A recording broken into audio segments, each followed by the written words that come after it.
Welcome to Diane Marie Home, where I share DIY, gardening, cooking from scratch, and creating cozy spaces on a budget in our 1800s farmhouse in upstate New York.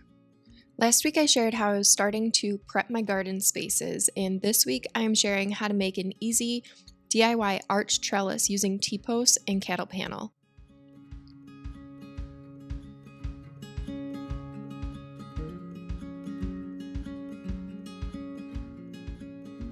You've probably seen these arch trellises made from cattle panels. This definitely isn't a new idea. I know I first saw them. There is a house that I drive by often that has this really cool garden, and they have several of these trellises in their garden, and they use them to grow things like pole beans and other vining vegetables. It's just a great way to create more vertical space in your garden. And it's something that I wanted to add into my garden for a while, but in the raised bed garden area where I plant most of my veggies for the last few years, I just couldn't really find a good spot to put one. This year, I am switching things up a bit and planting most of my veggies where I used to plant all of my cut flowers. The area is just over 750 square feet, and I am going to use this arch trellis to kind of create some structure and almost a formal entryway into that garden. Here I am painting the T-posts black. These are really old T-posts. I'm pretty sure I picked these out of the trash and they were just old and rusted. So I just grabbed a can of black spray paint and painted them, which made them look really nice. And it didn't take too much extra time. I think it was worth it. This is the space that will be this year's vegetable garden, and this is the area that I kind of want to look like the entrance. When you walk up to the space, this is kind of where you first see it, and in the back will be all of my tomatoes, also on cattle panel trellises, just not arched. I'll share how I do that at some point this season. I purchased this T-post pounder last year, I think it was, or the year before. Definitely worth it when you don't have just a ton of T-posts to put in. I use T-posts a lot to create trellises for things like pole beans, tomatoes, anything that needs a trellis really. So I've used this T-post pounder a lot since I am usually installing these for the garden season and then taking them out after. I like to move things around a lot in my garden, so this has been a helpful tool for me. It also came in handy for this project. For this, you need 4 T-posts and a cattle panel, and then I just use zip ties to secure it. You could also use metal fence clips. It's not necessary, but it is helpful if you have something that you can pull measurements off of. So here I was using the fence in the background. I wanted the beginning of the trellis to come out about 15 feet from the fence. So I pulled that measurement, and then you can see here I'm kind of using the cattle panel to figure out where that second T-post or the inside T-post should go. And I was just using the cattle panel to see where the zip tie and T-post would connect most easily, if that makes sense. And that will probably make more sense towards the end of the video when you see where I put the zip ties. The more precise you are with your measurements, the nicer your cattle panel will line up when you go to install that. But honestly, I probably didn't measure as much as I should have, and it still was fine. I don't think you can mess it up too bad. It might just be that your cattle panel is slightly wonky, but with the zip ties, it will still be secured. And once plants grow up it, you really won't notice if the measurements are off a little bit. So here I'm adding that second T-post. I recommend doing one side first, so here I'm doing the left side first, because then you'll see me in just a minute. I was able to temporarily put the cattle panel up to see how wide I wanted the T-post to go on either side, to see how big of an arch I wanted. Basically, you decide the height of your trellis based on how wide you put the T-posts, or how far apart you place the T-posts from the left to right side. I wasn't exactly sure how high I wanted the trellis to be, so it was helpful for me to do this step to visually see what it would look like. And once I measured it out, it's 6 feet, which you'll see here. So the space between each end of the cattle panel here is 6 feet, and I thought that was the perfect height and gave plenty of room within the trellis to be able to walk through easily. If you wanted a taller, more narrow arch, you would just decrease that space so it was less than 6 feet apart.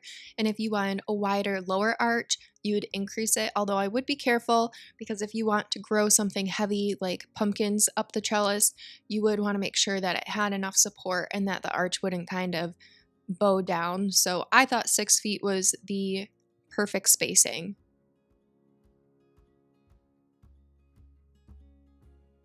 Once I had that measurement, I just took the cattle panel down. For me, I'm a visual person, so it's just easier for me to actually see what it's going to look like than trying to just imagine it and using just the numbers. So I got that cattle panel out of my way, and then I was ready to pull some more measurements and add the last 2 T-posts.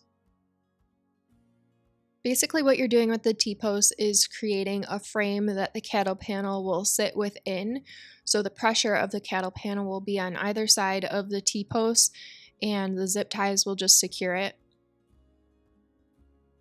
Here I'm measuring my 6-foot distance so I know where to put that next T-post. I should have also pulled a measurement from the fence at this point, the 15-foot measurement.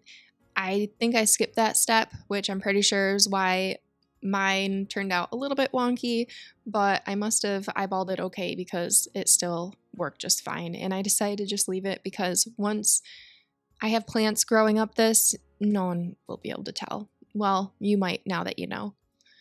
I'm not sure what I'm growing on this yet. I was thinking of doing squash in this area, so maybe I'll do some pumpkins, or I have tromboncino seeds. I'm not sure if I'm saying that right, but they're these Italian gourd or squash that grow super long and do better on a trellis so that they don't get all wonky on the ground. So I'm also considering planting those, but then there's also just the classic pole beans, and I've grown those on a teepee trellis every year and get a ton of beans off them. My favorite are the purple potted pole beans. They produce so many beans and fill in really nicely. So I'm also kind of thinking about doing those on this because I know those will look really good. Let me know what you think I should grow, or if you've grown on a trellis, what has been your favorite thing to grow? Let me know in the comments. Here I am measuring the distance between the first set of T-posts to get an idea of where I should put the second one on the right side. Again, it would have been more accurate if I was pulling these measurements from the fence. So what I mean by that is if I measured the distance between the fence to the back left T-post to know where to put the T-post on the right side, that back T-post on the right side.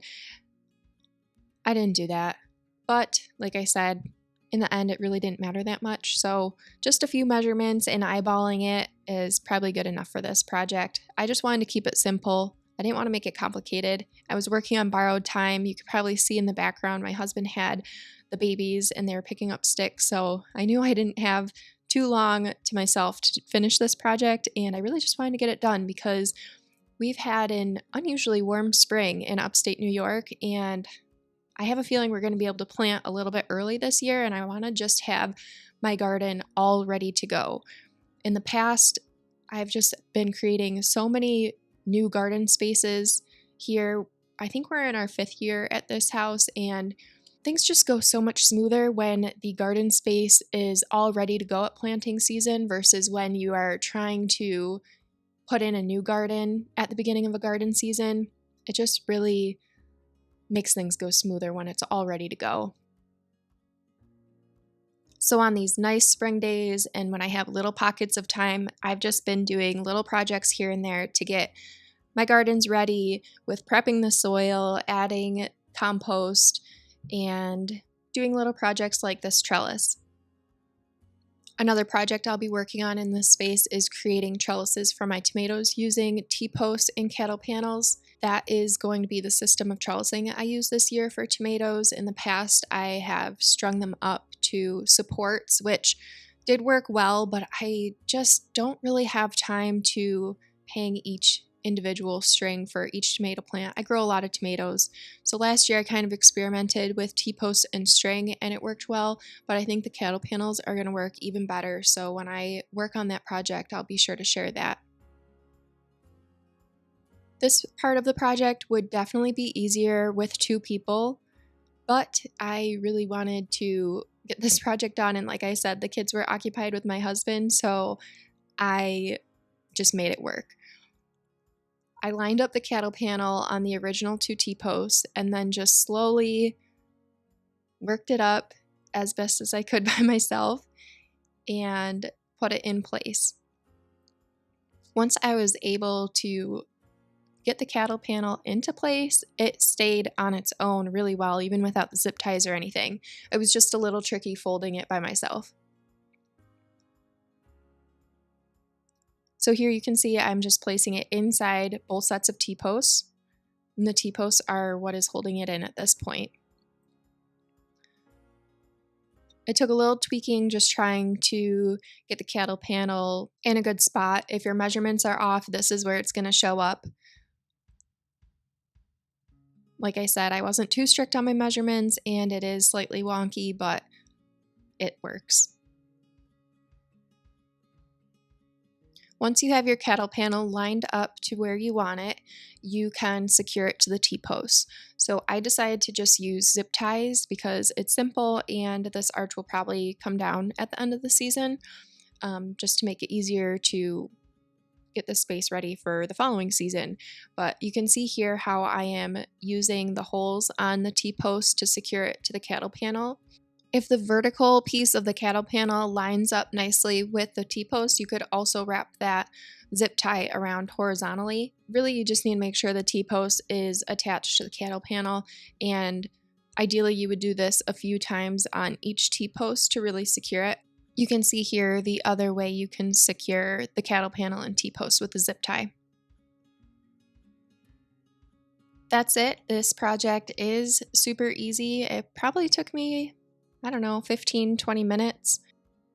I'm really happy with how it turned out, and I am excited to try growing on this year. I think it's gonna just add a lot of visual impact to the garden and create more vertical growing space, which is always a good thing. Let me know what you think of this project in the comments and what you think I should grow on it this growing season. Thanks for hanging out with me today, and I'll see you in the next video.